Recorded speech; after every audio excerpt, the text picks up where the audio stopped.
กราบเรียนท่านนายกเทศมนตรีตำบลนาน้อยนะคะท่านคณะผู้บริหารท่านประธานสภาและท่านสมาชิกสภาทุกท่านนะคะ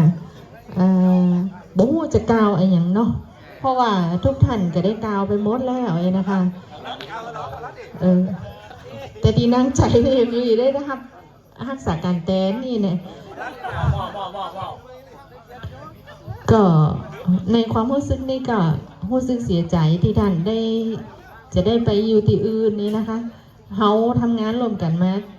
ข้าเจ้ากับยูก็หันมากับ4 ปีเกือบ4 ปีเนาะก็มีความผูกพันแล้วก็ได้ท่านก็ได้รับการประสานงานอย่างนี้ท่านก็อำนวยความสะดวกได้ทุกอย่างบอกว่าจะเรื่องในด้านการงานหรือว่าการทำงานในส่วนอื่นนะคะก็บ่ฮู้จะอู้อีหยังเนาะเพราะว่าเขาก็ฮู้กันดีว่าท่านจงกลน่ะท่านก็มีมนุษยสัมพันธ์เป็นผู้บังคับบัญชาที่ดีให้คำแนะนำในเรื่องการทำงานอีหยังก็ได้ให้ลูกน้องทุกคนบ่ว่าจะเรื่องอันหยังนี่ท่านก็ให้คำปรึกษาได้ดีนะคะในส่วนของข้าเจ้าก็ขอให้ท่านประสบความสำเร็จในการทำงานแล้วก็หวังว่าท่านก็จะปิกมาอยู่นาน้อยเหมือนเดิม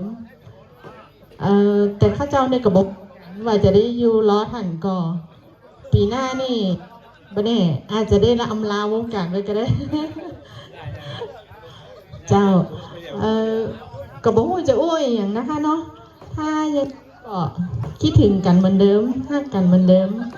พบป้ากันที่ไหนก็ทักทายกันมาแอลหากันเนาะขอบคุณเจ้า